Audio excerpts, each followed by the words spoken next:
Now 6:01, I'll go ahead and call the meeting to order. And we have Pastor Mark Messmore with the Mount Olivet Christian Church is going to lead us in invocation. If everyone could stand for invocation, continue to stand for the pledge. Dear Heavenly Father, we come to you grateful that we can come to you, the Creator of all things, and ask for your wisdom and your guidance. We thank you that you know all things and you know each and every one of us personally. And so, Father, tonight, as decisions are made, we pray that they be in line with your will and that conversation be led through grace and through a desire to listen and to speak as we need to speak. God, we thank you for loving us. We thank you for hearing us. It's all in the precious name of Jesus that we pray. Amen. Amen. Pledge allegiance to the flag of the United States of America and to the republic for which it stands, one nation, under God, indivisible, with liberty and justice for all. Thank you. You may be seated. Thank you, Mark.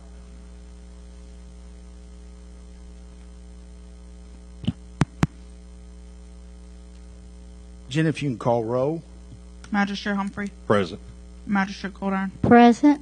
Magistrate Riley. Present. Judge Chuckdos. Present. Move down to item 5, approval of the regular meeting minutes of July 15th, 2025.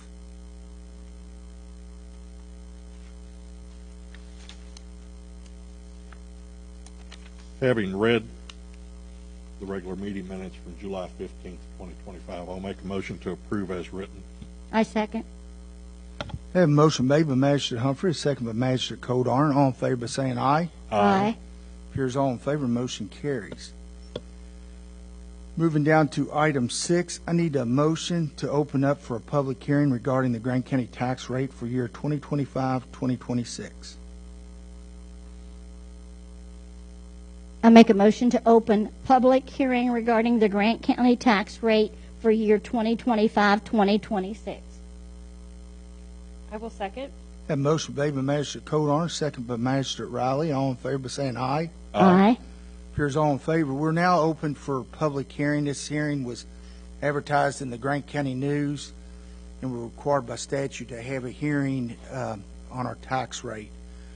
Our tax rate that we're going to have on the agenda to approve is 0.114 per 100 assessed value. It is slightly down from last year's tax rate of 0.115 from last year. With that being said, with the addition to assessments of mainly in new properties that were built in the county, it would bring in $160,900 more next year than it currently brought in this year. So I've opened it up for hearing. Is anyone here in the audience want to speak reference to tax rate before we close out the hearing for a motion? Yes. Yeah, I have a quick question, and I know Debbie Angel, we're at County News. I know I talked to Peggy a little bit about this. Yes. The what is the mental health part of it?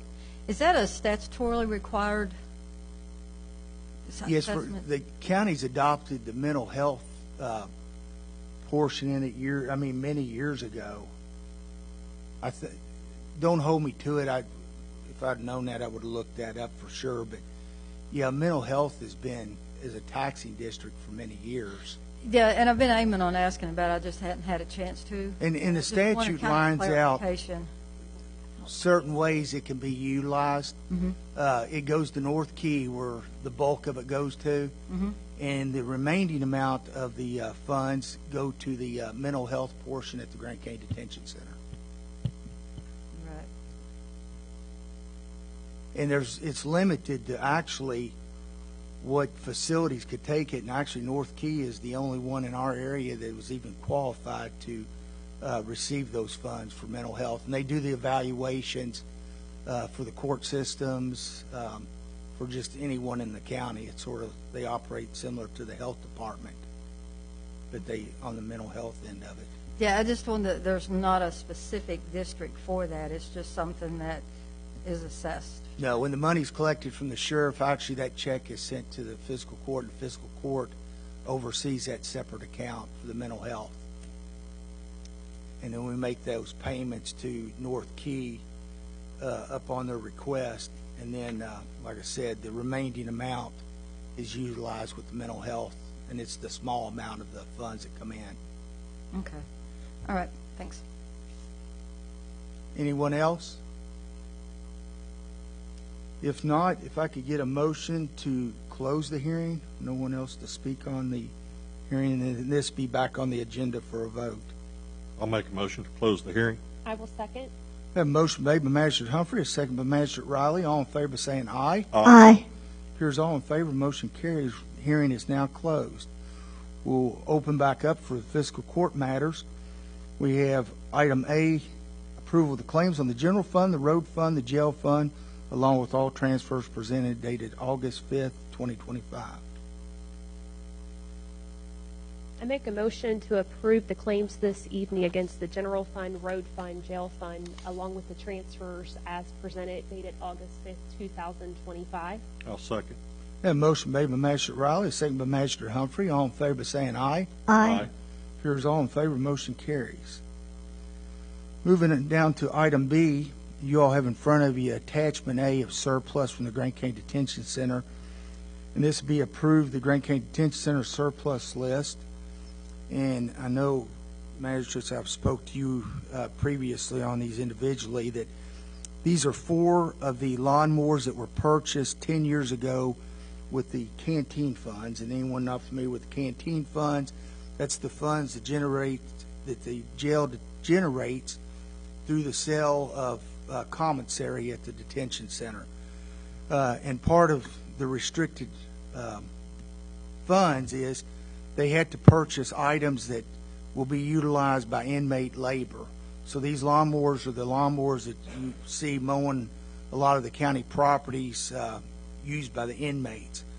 So with these aging out 10 years, we ran into a situation with the road department currently is using a old used lawnmower that is it came from the park. It's about 25 years old. Transmission went out of it, so they were out of a lawnmower. Our maintenance crew at the Grant County Detention Center and the Judicial Center, they've actually been utilizing those inmates since COVID, or not those inmates, those mowers when the inmates weren't able to work. So we currently don't have a lawnmower for the courthouse grounds and also Mullins Field that they mow. So the jail has agreed to sell these at a actually fair market value or less than fair market value to the detention center, and we would then purchase it from the detention center, and the funds would go back into the restricted account at the Grant County Detention Center.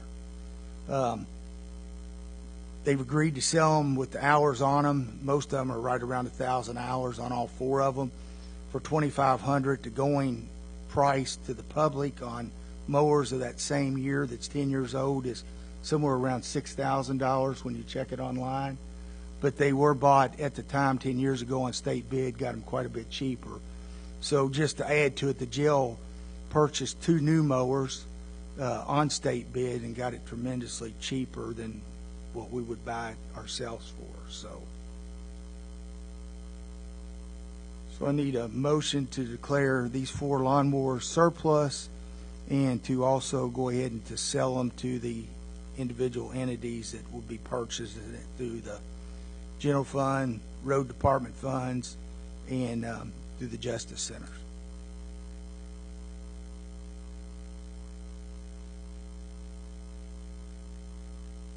So you're approving the claims before the surplus list? No, you've actually approved the claims. That's what to I purchase. was wondering. Okay. Yeah, you've already approved the claims. Okay, I so just you want went to ahead and approve added to the surplus list? Yeah, of I make why we're surplusing it and also how they're being disposed of. Okay. I make a motion to approve the Grant County Detention Center surplus list as presented on attachment A. I will second. A motion made by Magistrate Codar, second by Magistrate Riley. All in favor by saying aye. Aye. Appears all in favor, motion carries. Now we're going back to accept the Grant County tax rate for 2025-2026. As I said, last year's rate was 0.114 per 100 assessed value, and also the motor vehicles, ad valorem, that hasn't changed at all. It's the same as last year. But the real property did go down slightly, and we'll be approving the 0.114. I'll make a motion to accept the Grant County tax rate for the year 2025, 2026. I second. I have a motion made by Magistrate Humphrey, second by Magistrate Codarn. All in favor saying aye. Aye. Appears all in favor, motion carries.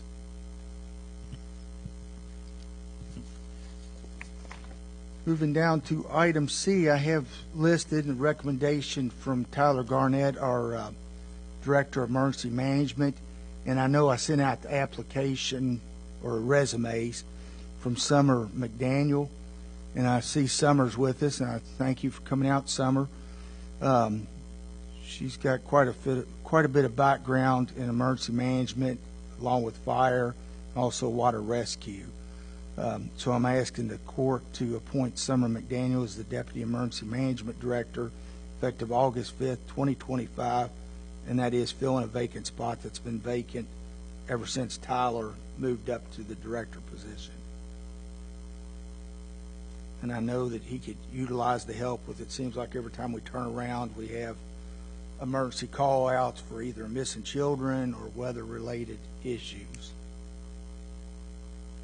I make a motion to appoint Summer McDaniel, Deputy Emergency Management Director, effective August the 5th, 2025. I will second. Have a motion made by Magistrate Codarn, second by Magistrate Riley. All in favor saying aye. Aye.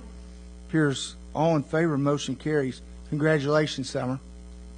And I'll get with you to get you sworn in, okay? Moving down to item E, approve the recommendations of the bid committee for the Grant County Road Department. So the Road Department met Monday, August 4th.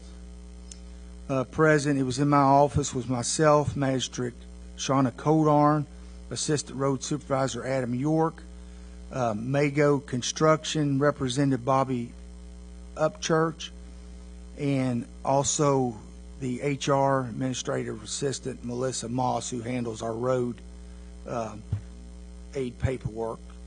We're present in the meeting. We received 2 bids. One was from Regular Paving, and the other one was from Mago Paving.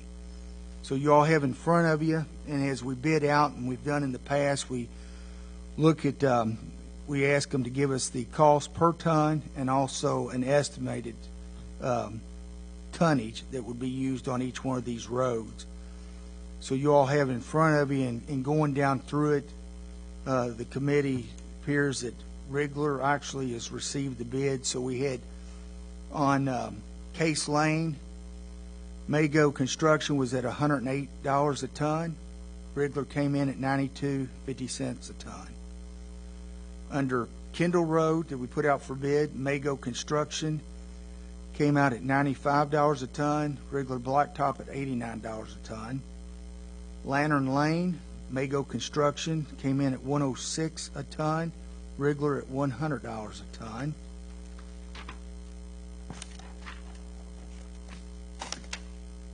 Moving right along.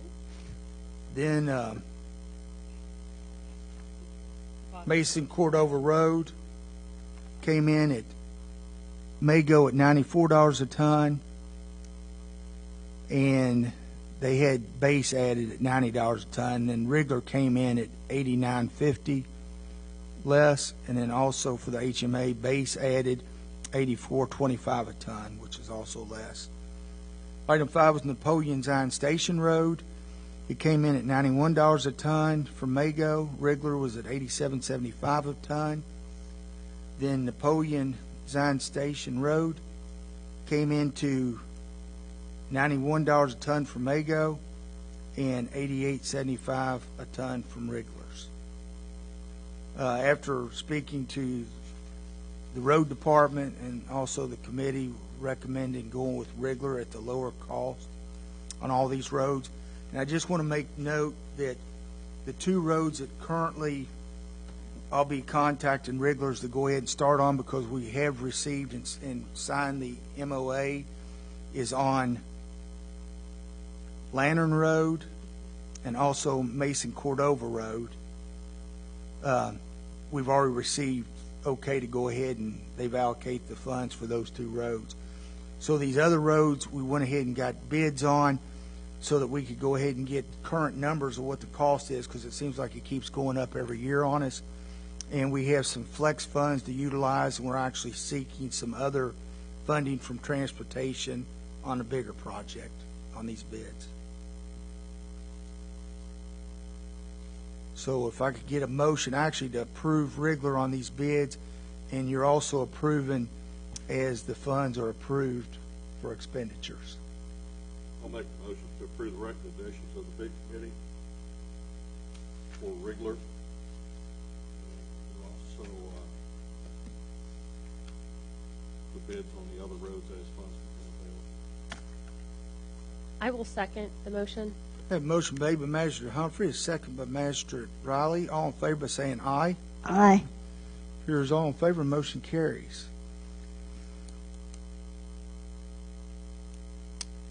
So we're moving down to, we have a first reading on ordinance number 0008-2025-0291 for Larry Fornash Jr. on a zone change.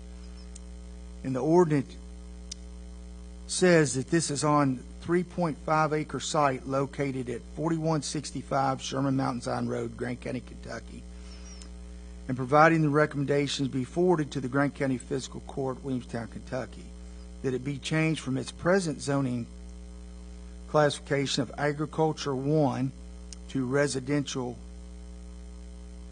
Zone change. This is on property, if you're familiar with the Fornash property, Larry Fornash Jr.'s father's passed away, and he had a house sort of to the right side of some of this property, and then there was a mobile home that was to the left side. So if you look at your plat that's in this packet, it went before planning and zoning. It was all approved to separate this 3.15 acres to residential, rural residential zone.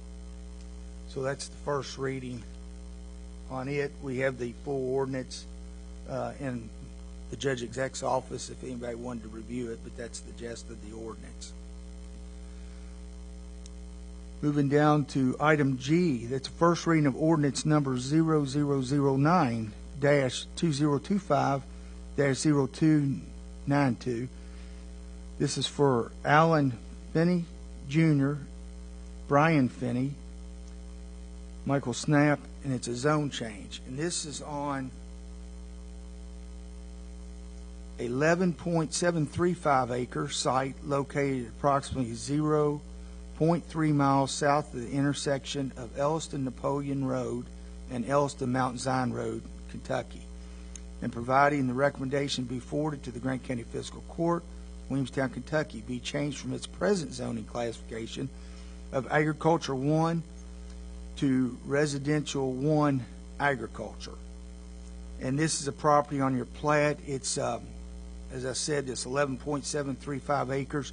They're splitting it into 3 tracts where all 3 are family members. I think it's 2 brothers and a brother-in-law that will be building houses on it. And if you see on the plat, it's a easement going in to the property shared driveway. They all have the required road frontage to all 3 properties, but because of the embankment, the way the land lays, they'll be using a shared driveway as an easement. So that's first reading. Same with that ordinance. That ordinance would be in the judge exec's office if anybody wanted to see the entire copy of it. Moving down to item H. This will be a second reading on ordinance numbers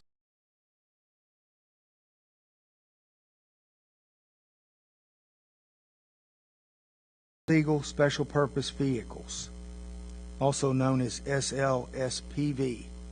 I'll open it up. Any questions before we ask a motion on it? Was there any questions from anyone in the audience on this second reading of this ordinance? If not, did any of the magistrates have any questions before I ask for a motion? I've had several people reach out to me through social media and phone calls and so forth. Many for, many against. However, once I have explained it to my magistrates and yourself, Judge, have explained what this law entails, it actually protects us more in the county. Making sure these vehicles are licensed, make sure that the operators are licensed, insured, and just make sure that they're roadworthy to begin with after being inspected by the sheriff's department. So therefore, I would make the motion to approve. I will second. It's okay, go ahead. Yeah, and just to add to it, same thing, I did speak to somebody yesterday, and then after explaining to him a little bit about the KRS 186, that this all falls under it, because there was a impression like ATVs, the traditional four-wheelers, they won't even meet inspection from the sheriff. They got to have roll cages on them, rear view mirrors, and seat belts. Well, those vehicles don't come equipped, and I don't know that I've ever seen a four-wheeler with a seat belt. So those vehicles won't be getting inspected. If they don't get inspected, they can't get licensed. The other question was that, about speeding, they'll fall under the same statute as a regular motor vehicle because they'll be inspected and tagged.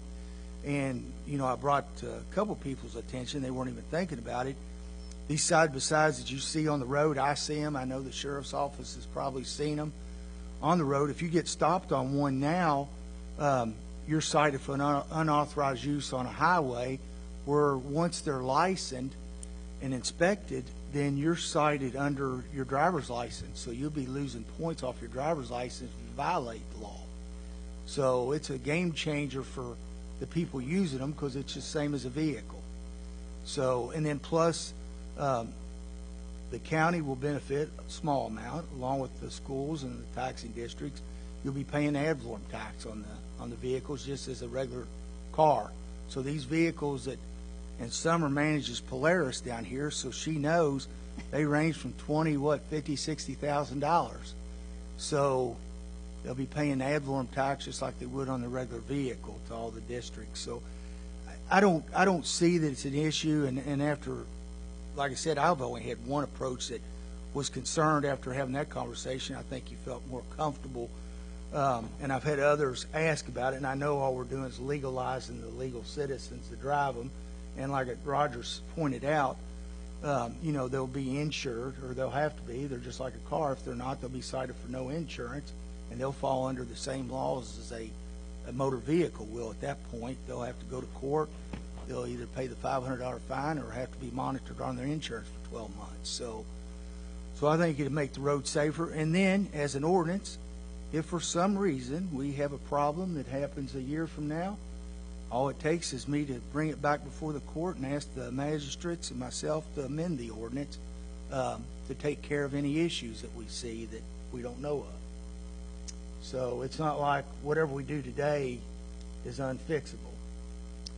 I think going forward, this may be the right direction. I know several counties that have passed them, and they haven't had any issues at this point, but it's all new. It's only been passed since, 27th of June, when the law went into effect. So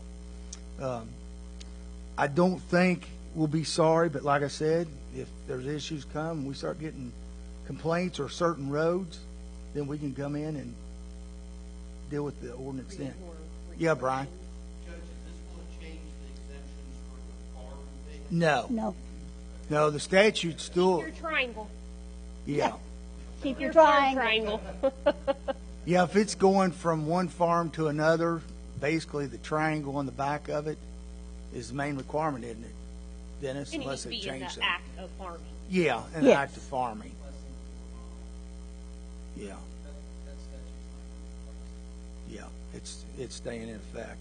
And under this new ordinance, there's mileage restrictions on this as well, how far they can be driven. They can't be driven from here to Covington. 20 A 20-mile 20 radius. miles on a double yellow lined highway. So, yeah, I think If they'll be treated like a regular vehicle, if you're not wearing a seatbelt, you'll get ticked.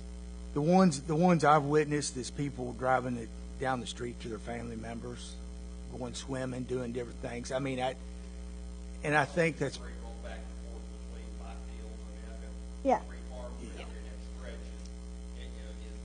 Are my vehicles going to fall under this and No. be liable for insurance? in any complaints, I could say that probably the sheriff's office or state police gets on these vehicles are not going to be on the ones that's going to be falling under this ordinance license. So they're going to be underage drivers, which they have to have a Yeah, that's what I was saying. A lot valid of, driver's license, so, That's Yeah. one of the biggest complaints we hear now is underage driving. well, they're not to be driving anyway. yeah. Should be out there on them to begin with. Okay, so Especially in your district, Robert. if no one else, We have a tremendous problem in Downtown District Creighton, 3 with kids on mini bikes running up down 25. going to the Guys park. going through the park, guys on four-wheelers with babies on the front of the gas tank running up that road. On US 25. It's an ongoing problem. so if no one else has any questions, it looks like I have a motion made by Magistrate Humphrey and a second by Magistrate Riley, correct? Yes. Okay. All in favor of saying aye? Aye. It appears all in favor, motion passes, and the ordinance goes into effect. So we'll have a full copy of that ordinance. And just, I want to remind everyone, this pertains to unincorporated areas only in Grant County. It doesn't pertain to any city unless they pass their own ordinance. The unincorporated areas are any state highways or county roads in unincorporated areas, and it doesn't apply to any other county or city unless they've passed the ordinance. So until these other counties, it's all new.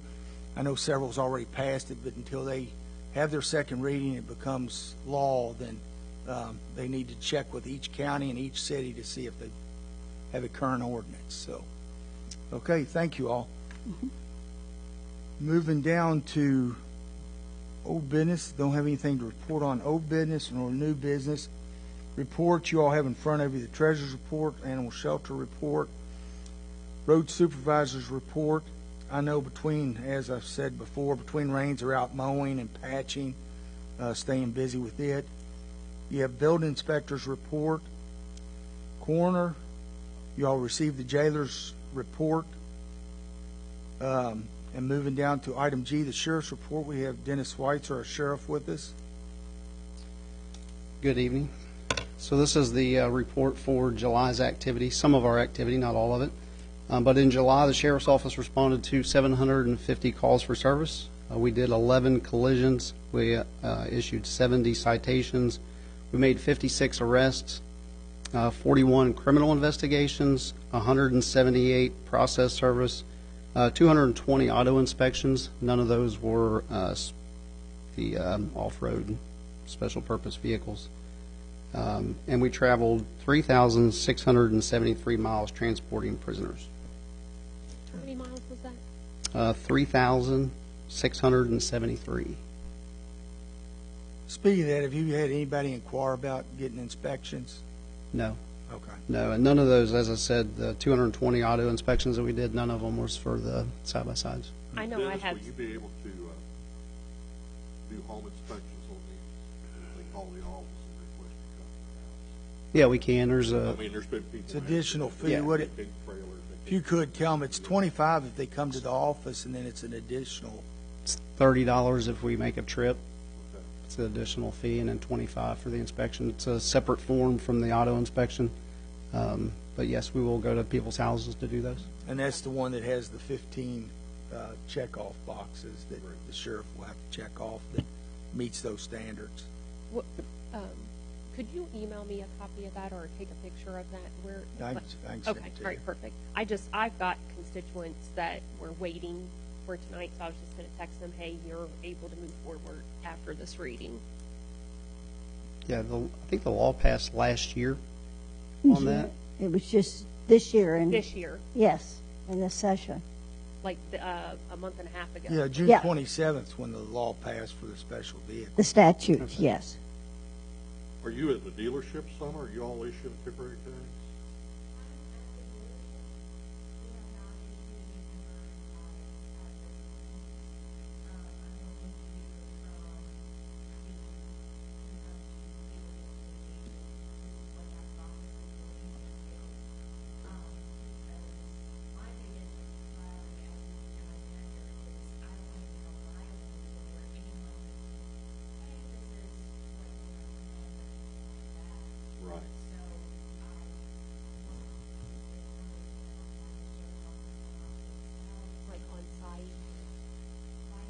Yeah, and one of the did I talk to you about I did get clarification from Colton Simpson, our county clerk, on the liens on the titles. That, yeah, it's like a regular motor vehicle. At first, we thought the loan had to either be paid off or the finance company would have to send a letter to the county clerk. But when they purchase a vehicle from Polaris or any dealership that sells them, it's an off-road title, correct? So it's got to be converted to an on-road title. But Colton did confirm that the on-road or off-road title that has a lien on it, that when they apply for the new title, that lien will automatically transfer over. So Okay.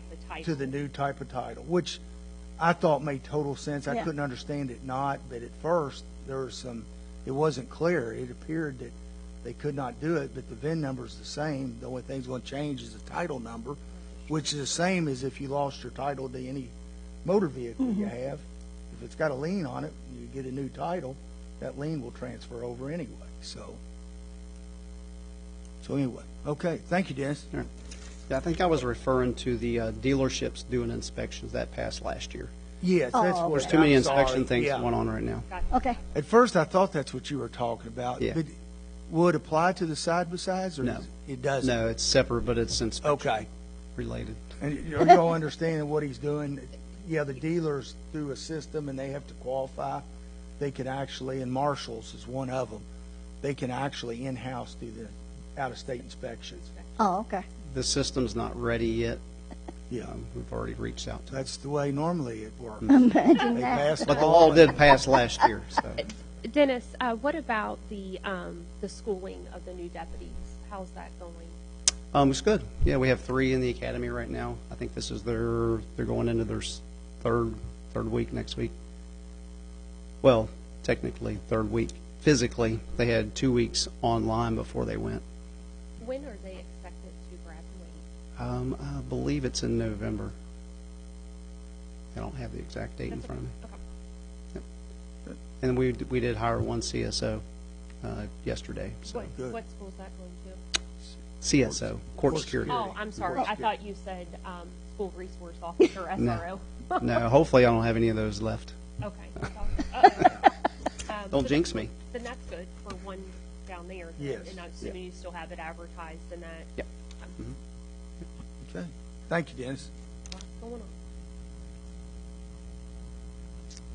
Moving down to judge's report, the one thing I want to mention, and I spoke to you all earlier individually when I saw you, and you all noticed the claim. The elevator, if you all have noticed, has been out. The elevator is 90 years old, and the circuit in that elevator is 90 years old. So it appears, what was that date? June. Sometime June, when we had one of the lightning storms. Next day we came in, the elevator wasn't working. They went up on the roof, and it literally has black smoke and melted wires where it appears that we believe lightning struck it. So at first we thought that it was going to be about a little over $1,000 fix. They came up immediately within 48 hours, did some work, built something they thought would work. Elevator goes up to the top floor and it goes down to the bottom floor, but will not stop in between. So they realize that they're going to have to retrofit a whole circuit system in the top of, it's actually on the roof of the courthouse. So that price to build what needs to be built in an old elevator is going to be somewhere around close to $18,000. So I went ahead and filed an insurance claim. I wasn't going to do it since it was only be $1,000-some. Filed an insurance claim. The adjuster and appraisers notified us. We've sent the pictures to them.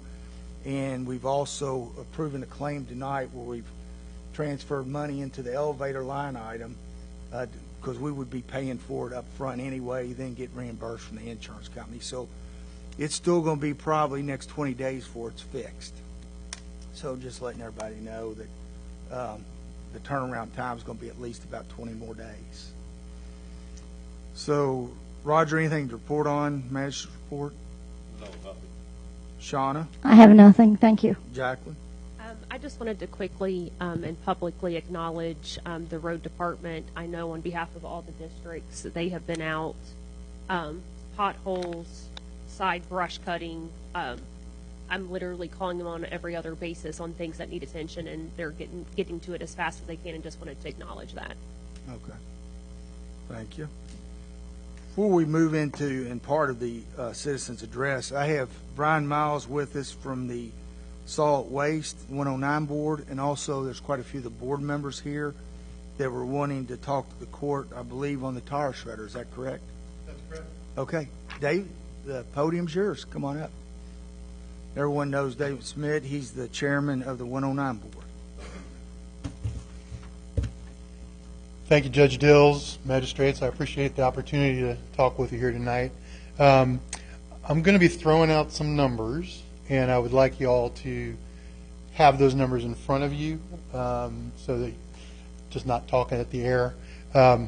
So as a recovering attorney, I think I have to ask, may I approach the bench? Yeah, absolutely. I already had my pen out. I thought I was going to have to handwrite. Thanks, Dave.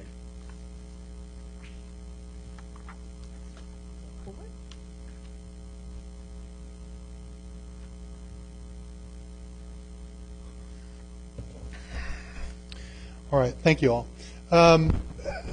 What we want to discuss with you here tonight is the tire shredder, which I think you all know.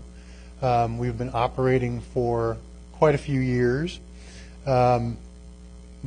We take in tires that are turned in by residents of the county, by some of our tire retailers in the county, and in addition, we, for a fee, shred tires from other counties that we have an agreement with. As I think you all know, the tire shredder was acquired by the county at absolutely no cost. It was actually found buried in a bunch of junk on a big open dump cleanup that was done back in 2005. And amazingly, it was in pretty good shape, just needed a few repairs. And at that time, even it was a $250,000 piece of equipment. If you had to replace that piece of equipment today, it would cost you over $1 million, and probably even more than that at this point, because it comes from Canada, which is now subject to a pretty steep tariff. So that's a little background information. It's a piece of incredible equipment that we acquired at virtually no cost to the county. As you know, in our most recent budget request, we asked that you all allocate $40,000 to do some absolutely vital repairs to the shredder, and specifically to the cutting deck of the shredder. Like any piece of equipment, it needs maintenance. It needs to have parts replaced from time to time, and this is actually the part of the device that actually shreds the tires. And it has gotten to a point where it is deteriorated, and it is, approaching a point where it's actually dangerous to Brian and others who are operating it. And I know that that's a lot of money. I mean, $40,000 is not chump change. And I know that you all have lots of competing priorities, and you've got to manage those. And I appreciate that. I'm the executive director of a small environmental nonprofit. I know what it's like to live on a shoestring budget. I do it every day. So I get it, and I appreciate what you do. I would like to mention, I think it's worth noting, that the Solid Waste Management District, the 109 Board, and Brian have been very responsible stewards of the taxpayers' money over the years. We don't make requests like this lightly. Over the last 6 years, as you see in the numbers in front of you, there's a spreadsheet on the third page of the packet I handed you. One of those columns it shows how much money our board has saved the county by being very fiscally conservative, and we don't believe in the old mantra of, use it or lose it. If we have money we don't absolutely need to spend, we don't spend it, and we return it to the county treasury. And over the last 6 years, we have returned over $390,000 back to you all because we felt it didn't absolutely needed to be spent, and it's the taxpayers' money. So we don't make these kinds of requests lightly. I think that if you look at the numbers, the shredder has proven itself to be well worth this investment. In the spreadsheet that's on the third page, the first set of numbers up there at the top is the cost and the revenue of the shredder over the past 6 years. And I would like to point out that all of these numbers that I'm going to be talking about and that you have in front of you, these are the county's numbers. We requested all of these reports from the county treasurer, who was gracious enough to work with us and get us these numbers. So these are your own numbers. So over the last 6 years, between state grants that we've received for dealing with waste tires, as well as revenue we have realized directly from charging a fee for retailers to shred their tires, charging other counties who bring their tires, and you offset that with the actual cost of operating the shredder, and those are in front of you there. There's net revenue of the last 6 years of $40,315, which purely coincidentally, but that's about what we need to fix the shredder. However, I think the benefits of the shredder to the county and to our residents go far, far beyond that. The next couple of columns on the spreadsheet show that. The second set of numbers reflects what it would cost the county if we hadn't had a shredder all these years and the county was having to dispose of all the waste tires that come in from the residents and from retailers. So the second set of numbers there is residents only. We average 8,000 tires a year that are brought in by residents that are shredded. If the shredder wasn't available to us, those tires would still be out there, and those tires would be winding up in our creeks, in our ravines, and on the side of the road.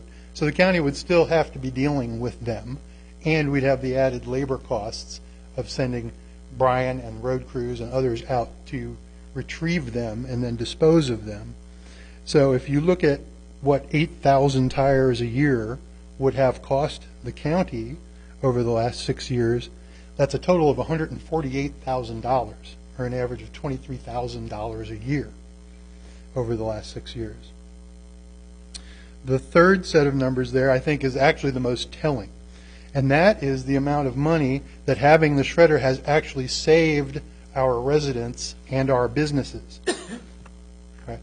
As you know, I think, if you get to, have a resident and have a motor vehicle, and you take tires to a tire retailer to get new tires, you have to pay a fee to dispose of your old tires.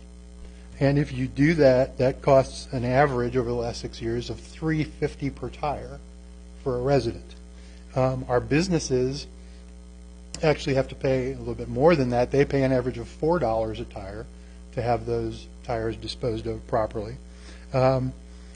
Those are the numbers we've used, although there's an offset a little bit for the retailers there because we do charge them a fee, just not the whole $4. They would, if we didn't have the shredder, they would pay $4. We charge $2 for the commercial businesses that bring us their tires. So if you look at all of those numbers together, again, average of 8,000 tires a year for our residents and about 1,200 a year that we take in from Grant County retailers, that means that over the last 6 years, having that shredder has saved our residents and our businesses $182,400. And that's an average of $30,600 per year. And that's, again, this is just the last 6 years. We didn't take it all the way back to 2005 when we first got the shredder. So I understand there are competing priorities.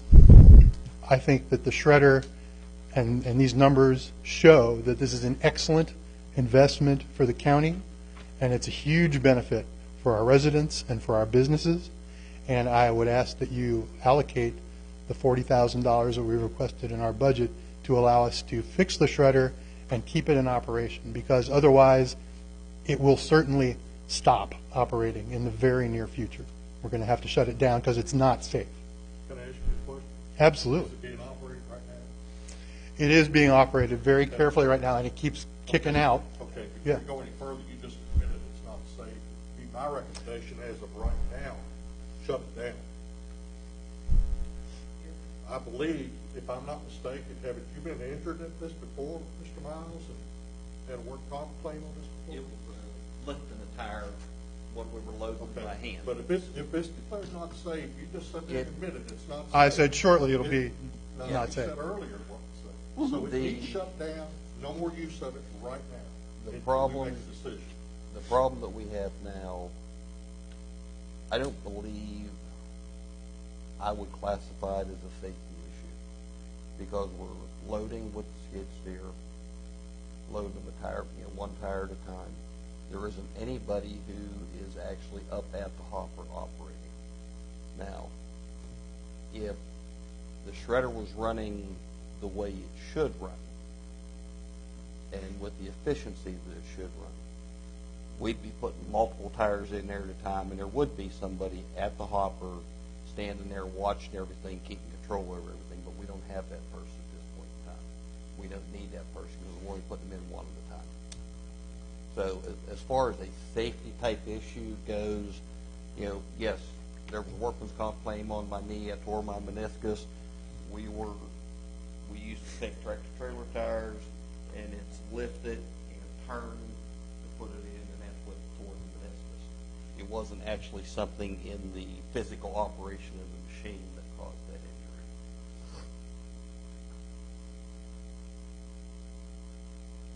injury. I think, and this is what I think Brian and David's both told me, and I went over and looked at the machine. It's the knives in the machine is separating. They're not tight because they're worn out, and it's causing them to rip the tires, which the concern is probably doing more damage to the machine than actually injuring someone in that manner. Is that correct? Is that the way it's been explained? That's absolutely correct. Okay. The longer we run this machine, the more chance there is of something catastrophic happening to it. Then we probably ought to shut it down now before more damage would have to be $80,000 put into it instead of $40,000. I can't argue against that. Oh, I'll be very honest Yeah. with you. We would love to fix it now. We would too, if we had the money. We still have the highest payroll tax in the state of Kentucky, and we see no end to that as of right now. But the problem we run into is if we shut that tire shredder down, even if we sit back and say we are not accepting tires, we're still going to get those tires. They won't be delivered to us. We're going to have to go on the roadsides and pick them up because these people are going to dump them everywhere. They're not going to hold on to them. I agree, and they do it now anyway. Right. So the problem actually becomes worse, and then because we are a permitted facility, there are storage issues we will run into and possibly fines from the state if we start stockpiling tires. And the fines from the state start at $25,000 a day. I would also mention that, as I'm sure you all know, waste tires are notorious because they sit in the ravines, they sit on the side of the road, sit in the stream, and collect water, and they're breeding ground for mosquitoes. We have West Nile, we have other mosquito-borne illnesses that are becoming more and more common as it gets a little bit warmer. So it's a health threat as well. What do other counties do? We're the only one that has its own shredder. We're the only county that So what do I feel is So what do they do? they're sending them out. They're paying $4,000 a trailer to send them out and dispose of them commercially. And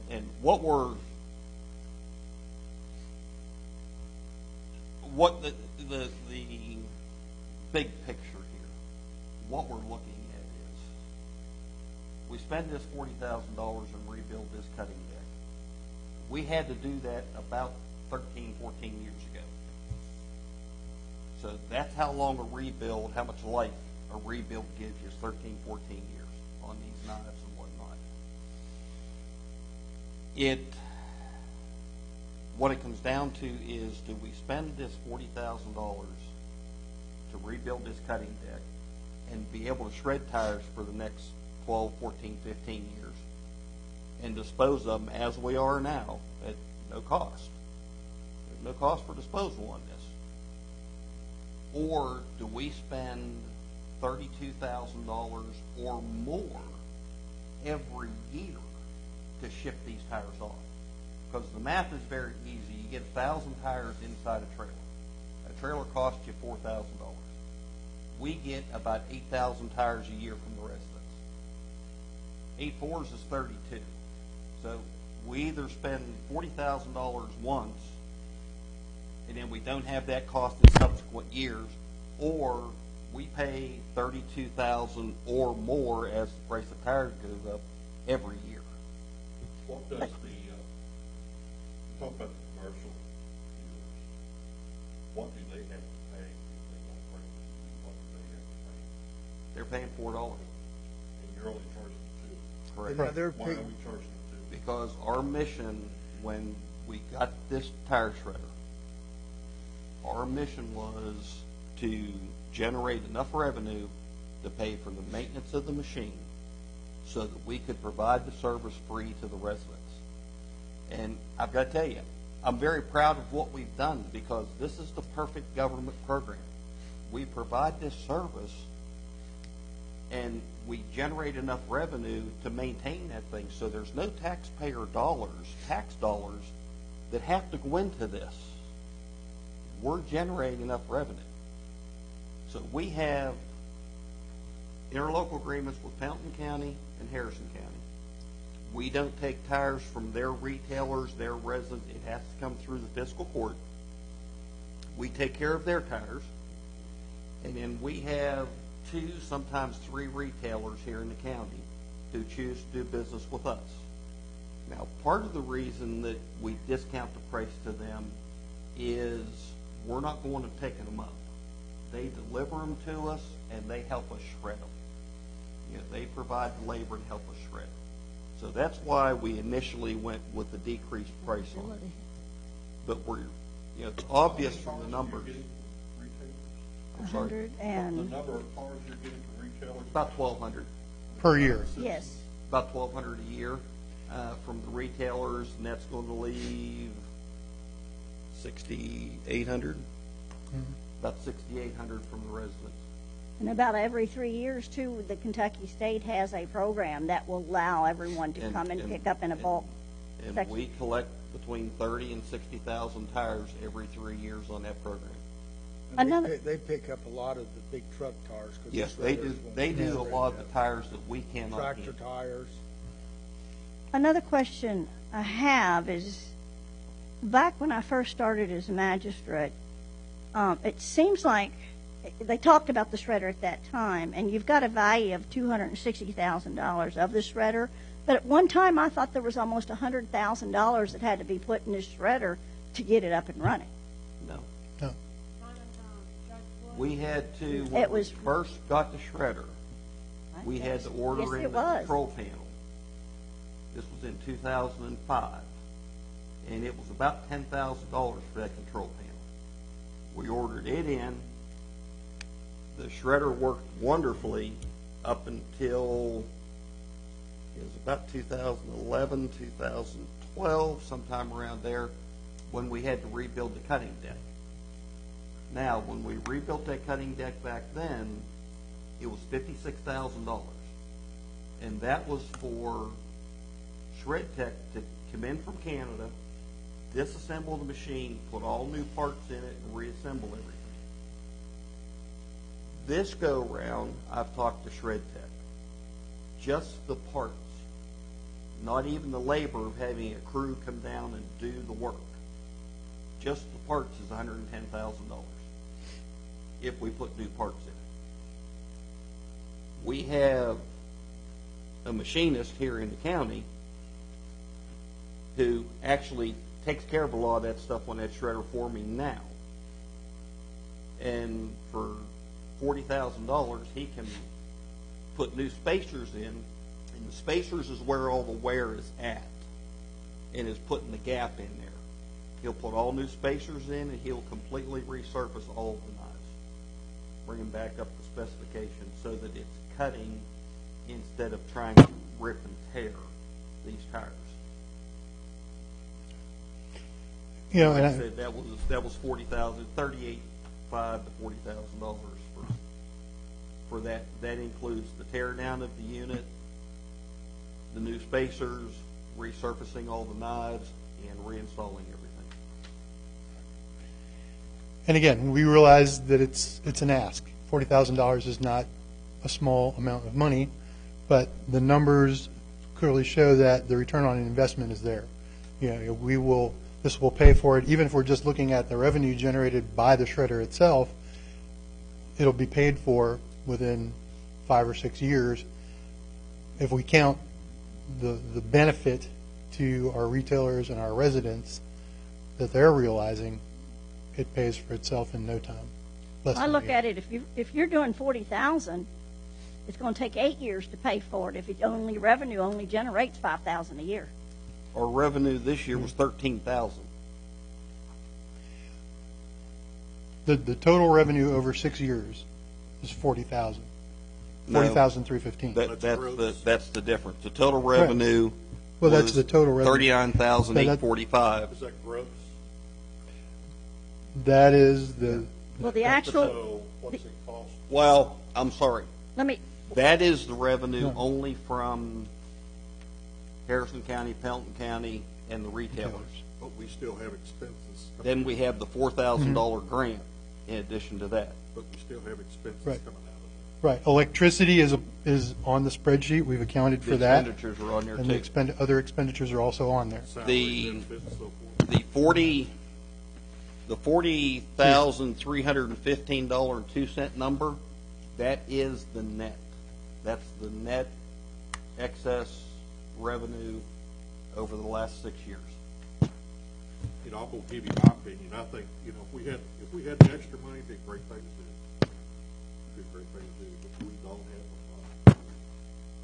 Just like I said a few minutes ago, we are still the highest in the state payroll tax, which still makes me sick to my stomach. When we went through the budget this year, we spent hours in the office going line for line for line, having to cut people's salaries, other programs. We don't have it. And we don't see that money coming in to pay for this. It's you know, you roll your eyes at me, Brian, but I'm telling Well, you. no, there's- I'm not. Wait a second. I'm not rolling my eyes. Wait just a second. I'm telling you right now, we can't do it. Unless somebody here's got a magical rabbit they pull out of the hat. It can't happen. So what? We have too much money going out on other things. So what do we do? We do as other counties are doing. So where are we going to come up with the $32,000 to pay to ship these tires out commercially? If we can't come up with $40,000 to rebuild the shredder, where are we going to come up with the $32,000 to pay to dispose of them? Because we can't stack them up out there. Could we trial? Could we see what that looks like? And the only other suggestion I had was, when's the last time that we revisited the contracts from the commercial business? It was just increased when we did the interlocal agreement with Harrison County this past year. All the prices went up. Even for the commercial, because I'm just looking like, Like if we could get they're paying the additional same. revenue to pay for Cars the- now for $2 They're- a piece. they're paying- charging their customers upwards to $5. I don't know what they're charging. $5 is what most of them charge. Some are, I think, as high as Yeah. that high. And So, I paid it. and I'm good. They need that profit. They're in a business. Let us do it $2 more. Heck, yeah, man, I bring you all the cars I've got for $2. I make $6 on the side. Yeah, but of all the tire retailers would have, there's only 2 of them that take advantage of that. And I personally offered it to every one of them. Right, and the, Commercial account like Car Discounter, they have their own system for their corporations. I agree. I agree. You got your mom and But pop shop I've there. gone to all the other small shops. right. And again, the vast majority of the tires we get are from our residents, not from the retailers.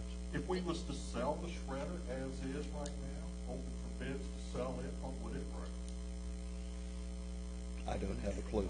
Yeah, it would be difficult to say, but somebody would have to sink a lot of money into it to make it worth their while to operate. They'd have to sink 40,000 into it. Mhm. So if we sold it for 100,000, and they sink 40 into it, they're still saving over $1 million, possibly. Possibly, and we're still Right. spending 30+ thousand every year to dispose of our tires. So if we get that 100,000 from the sale of it, there's 3 years. But I was also. Maybe we'll be in better financial shape on it. But we won't Well, have you'll the never have a double shredder, time. though. Exactly. Is there, I'm A trying, white elephant. is there a way that we can trial to see what it costs to not shred our tires, to go this third way for a period of time, collect them and ship them out, to buy time, to save money? To me, I find it so interesting that we're the only county that we are aware of that has a shredder. But yet, we are also one of these counties that's in a very tough financial, challenging time. I'm just trying to balance. They're I looking hear at We you. inherited every, this great gift. However, it does come, and I get that it's an awesome asset for people to be able to drop tires off for free. But I'm starting to question, is there a third way that we could still, if we are in the business, like I wrote this, are we in the business of collecting tires? Or is it a person's responsibility? Is it the business's responsibility to dispose of it? Is it my responsibility when I do it if my tires change to pay the fee? You already do. I know that, but then I'm assuming other people are changing their tires themselves, and that's why we provide them this service, but the person that doesn't change the tires themselves. I think you see people in I- the county with 6,000 cars that And they've that's why I changed was- themselves.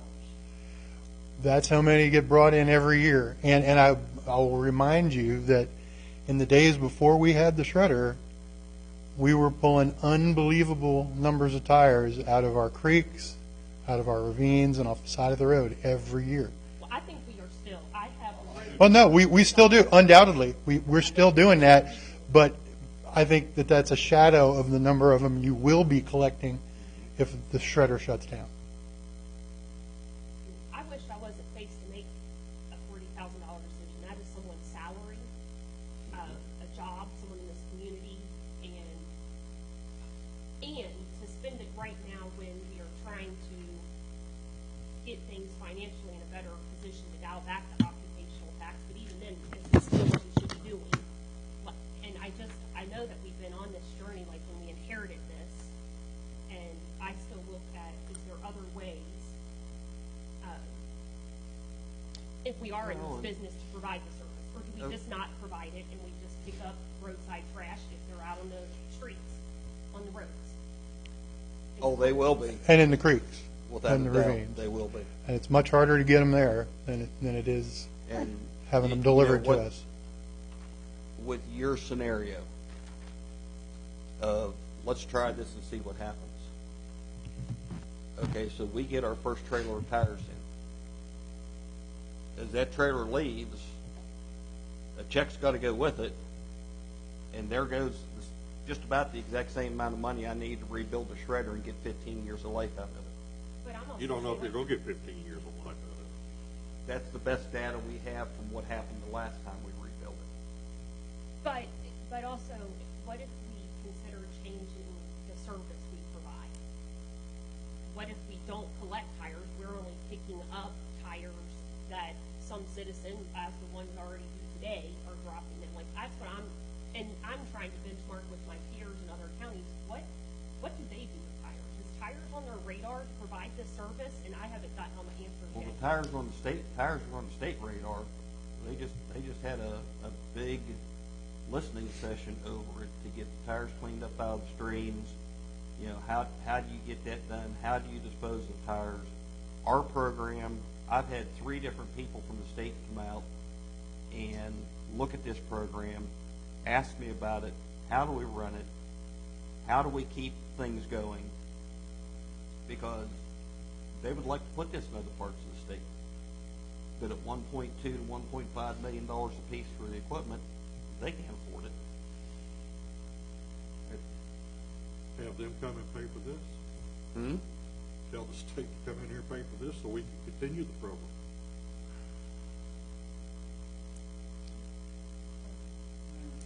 One of the things your cash register receipt shows 13,000 for this year, Brian. Where is the comparison schedule on the revenue for the past at least 5 They're- years? I see the expenses. They're all right there from fiscal year 19-20 through fiscal year 24-25. They're all This- listed there on the spreadsheet. This is appropriations. This isn't the revenue.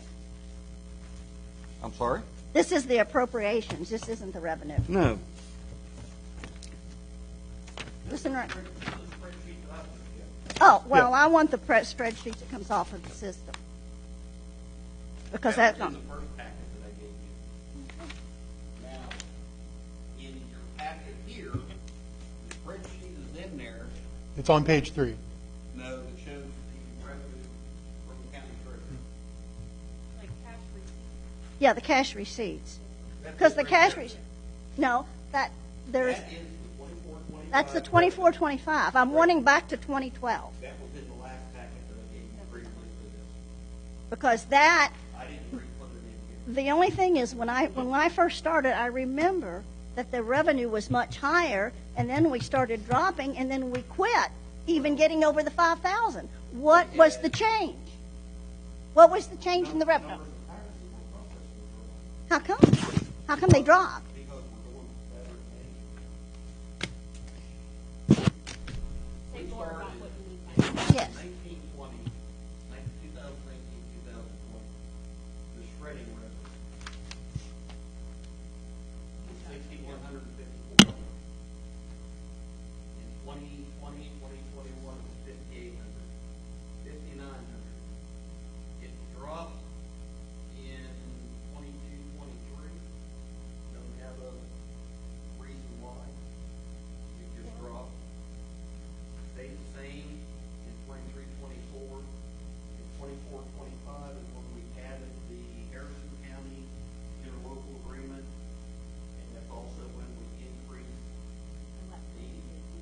the. Well, I know, but yeah, we need to go back to 2012 too, because when you get to that 6,100, it was amazing from 2012 what it was and how it dropped off. Because I remember on setting the budget, I was going, how come we were this far off? You go back to 2012 and 2015. Yeah, I would suggest that part of the reason that number of tires that we were processing dropped off is because we were doing such a good job with the shredder. We were addressing the backlog of the numbers of tires that people had stacking up in their barns and that they were throwing away. They were bringing them into us, and we were getting them processed. So there were fewer waste tires out there in the county. Can I speak to that? Fred Scheffler. I'm a longtime board member. Mm-hmm. In fact, I was chairman of the board before Brian came on. Hey, Fred, will you speak into the mic? Because it I gets will. recorded and they'll want to hear. Okay. It's been over 25 years ago. We had a tire amnesty. We brought in over 84,000 tires. And you can't imagine what 84,000 tires look like. But those tires came from barns, they came from creeks, they came from hollers, they came from everywhere. And we were going out collecting hundreds of tires out of piles that were just laying around the county. And this began an effort for us to make sure that these tires didn't get out there and start collecting again. And unfortunately, without this shredder, we're going to start seeing that kind of activity again. And this is an amazing program, and I know that we're being looked at as a model in how we can deal with these kinds of things. Well, let me ask you, is there any benefit of people when they start bringing the tires in, since it's such a cost of operation to keep up, that maybe we start charging them a fee also to help? I mean, they're the ones that bring them. Yeah, I mean, could we not start charging them a fee to help subsidize the program? It's something we could certainly consider. I mean, you know, if you're doing this many tires, certainly the machine is going to take the wear and tear. you know. No, we, again, we don't have any data to support whether people would or would not actually take advantage of it. I know that when we do our household hazards collection event, we ask them if this were not free, and you were, would you be willing to pay Yes. a fee? And most of the people taking advantage of it do say they would. Again, Well, what if we would offer that as a fee program now and see if, you know, if the system would still work?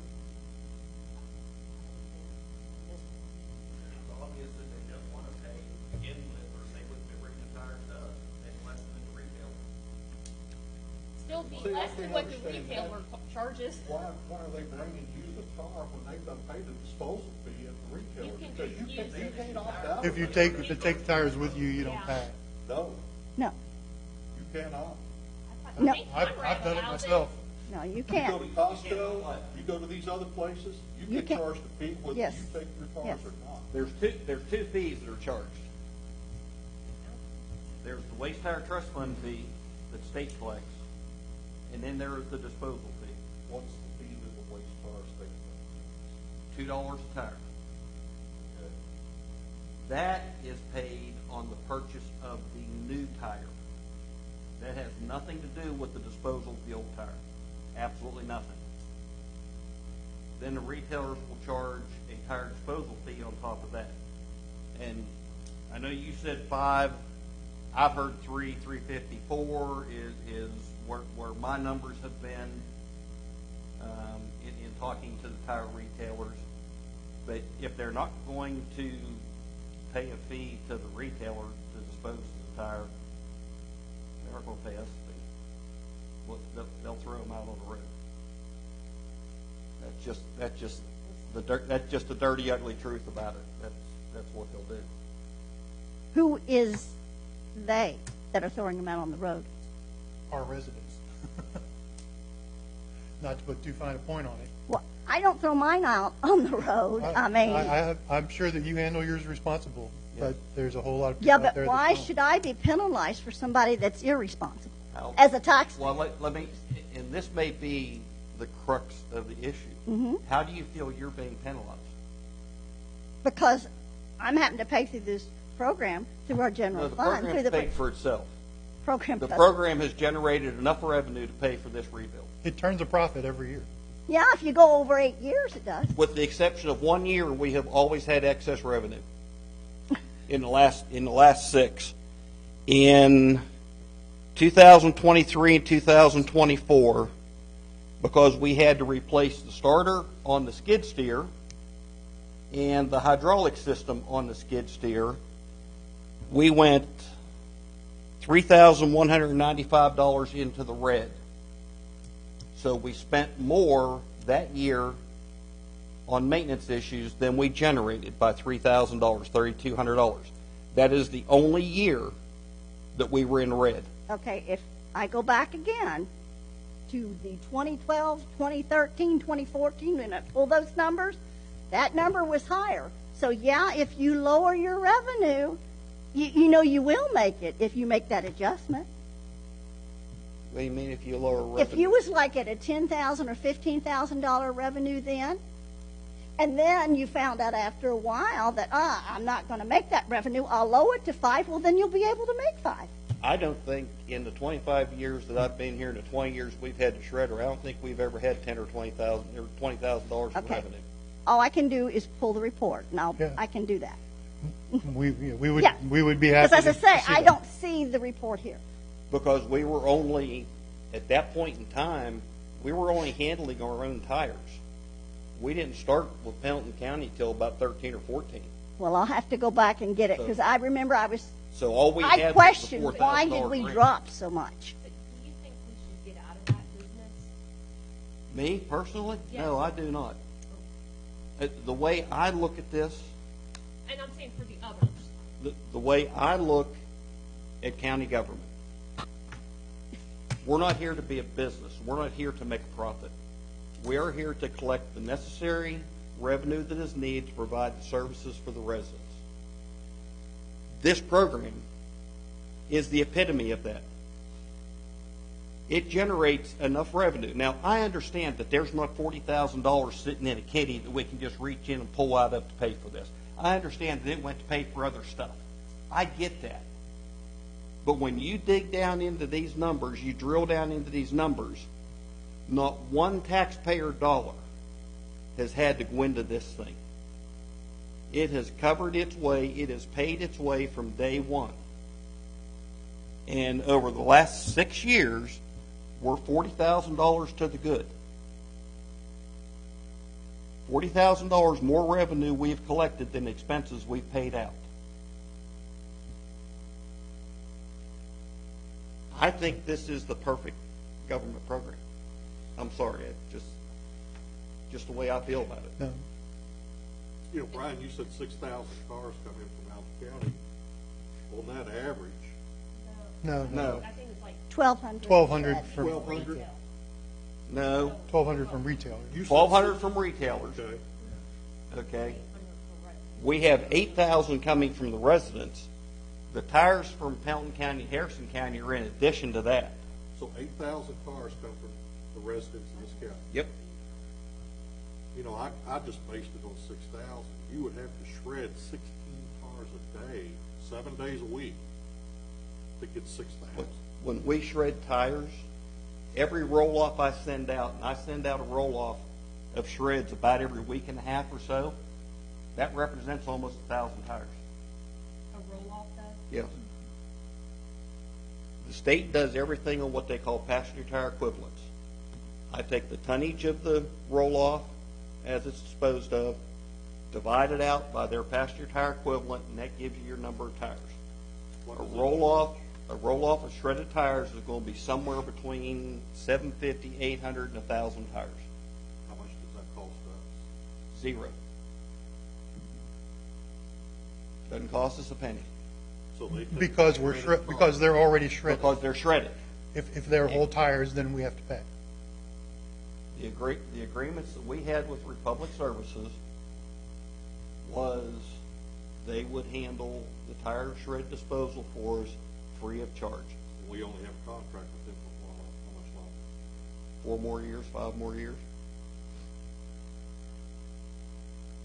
But then at that point in time, you're talking about a roll-off box costing you $500 or $600 to dispose of 1,000 tires versus a trailer costing you $4,000. Because they both end up having about the same, pretty close to the same number of tires in them. With the rebuild, what is the estimated time it would take for the rebuild? Time for the rebuild? And I'm assuming To do the repairs. Eric said it'd probably be about a month total to tear it apart, to resurface everything, cut all the new spacers, and put it back together again. Are there other ways we can generate other revenue to see if it's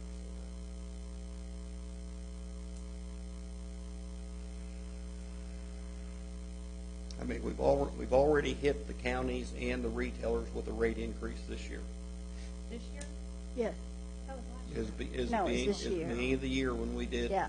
Last Either the is- beginning of this year or very late last year when we did the Harrison County contract, interlocal agreement. And we raised everything from $1 to $2 a tire at that point in time. Would there be any availability of seeking a grant through the state? I've asked several times if there was any grant monies available for, trying to maintain or trying to upgrade this thing. No, everything, all the tire grants are based upon the actual cost for disposal of the tires. That's how they figure everything. I wonder if the Department of Agriculture has anything. They since might. A lot of these are farmlands that, Conservation District.